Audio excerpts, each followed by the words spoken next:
Hi, doctor. I am looking at this additional aligners, and the main concern being number 24 and 25, not completely relieving this crowding. So I always look at the initial ClinCheck as well as any other additional aligners orders so I can see where the patient started, what worked well, what didn't work well, and what the progression has been. And this is a perfect example that the ClinCheck does not show exactly how the patient is going to finish. It is a model of how the trays are made, and some movements can lag behind.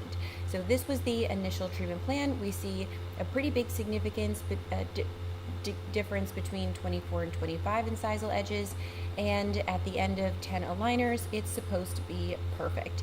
And this is a really good ClinCheck. Plenty of retention attachments, some intrusion movements being planned, and probably some crown root angulation here on number 25. So that movement that's planned into the ClinCheck, which isn't a movement that happens very well at all, especially without additional aligners. What that is that's a mismatch between where the tooth is likely going to be and how the tray is made. But I don't think that was the major crux of this. So then from here, this is how the patient finishes. And I would want to floss in between this contact to see if it's really, really tight, and if we might need to just run a finishing strip to lighten up that contact to prevent the collision. Let's assume not. So we still have retention attachments. I'd rather there be 2, but having 1 is better than nothing. And 4 aligners, which is just enough. That's supposed to be just enough to have these incisal edges match up. And then we go here, in which they still don't quite match up, right? And this is because now it's better, right? But there are PDL, bone, everything in between, and so this gets, after 4 aligners, it ends up looking kind of like aligner 2 or 3. So then the same process occurs where it's like just enough to get perfect.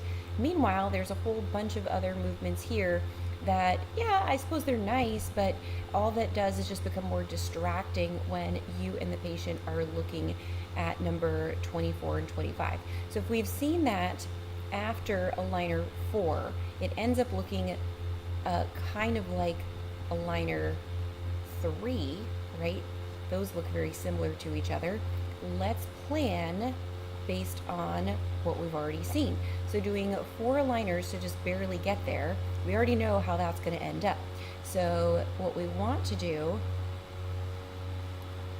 is plan 5, 6 aligners where the mesial of number 25 is going to be past number 24 here. So if aligner 4 doesn't end up looking clinically exactly like this, then you have aligner 5, 6, etc. that can get you there. So you can do that with the 3D controls by right-clicking and making this unmovable, as many teeth that don't need to move unmovable, and then request to over-treat the rotations of number 24 and 25. I don't know, I like the number 3. Over-treat the rotations by 3 aligners, or you can use the 3D controls and move number 25 mesial in until it looks past what you would want it to do. All that's going to do is generate trays that are then going to put the pressure to move the teeth clinically how we want them to finish. Because what we're actually looking at from this perspective is a model of how the trays are made, not exactly how the teeth are going to finish. So go ahead and feel free to make aligners or just make trays, as weird as the trays may look, as long as it delivers the clinical outcome that you're looking for. Hope this helps.